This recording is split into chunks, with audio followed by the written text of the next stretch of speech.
Mr. Manafort, did you commit a crime?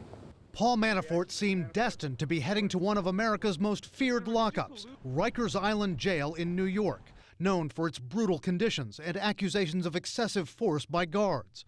For a man used to million-dollar homes in the Hamptons in Florida, who wore python and ostrich skin jackets, and whose health is a concern with his lawyers, it would have been daunting.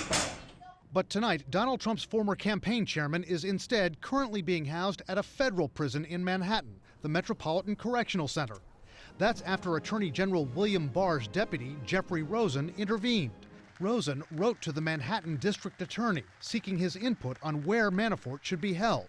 It is extraordinarily unusual and perhaps even entirely unprecedented for somebody as high-ranking as the Deputy Attorney General to get personally involved in the designation of one particular inmate.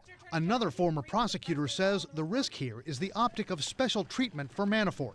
If I were Manafort's attorneys, I would read this as a very hopeful message that the president and, by extension, the AG may still be looking out for us. They haven't forgotten about us. 2 weeks ago, a source told CNN prosecutors in New York were trying to move Manafort from the federal prison where he was being held in Pennsylvania to New York, possibly Rikers.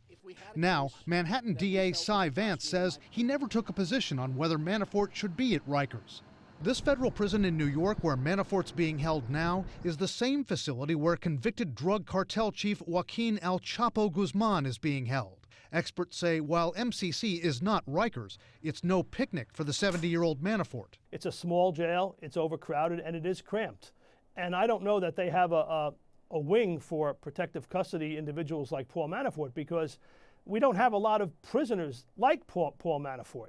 Manafort is serving a 7.5-year sentence after being convicted on federal charges of bank fraud, tax fraud, and lobbying violations. He's now awaiting trial on several New York state charges, including mortgage fraud. President Trump can't pardon Manafort on those state charges, but could pardon him for the federal conviction. I don't even discuss it.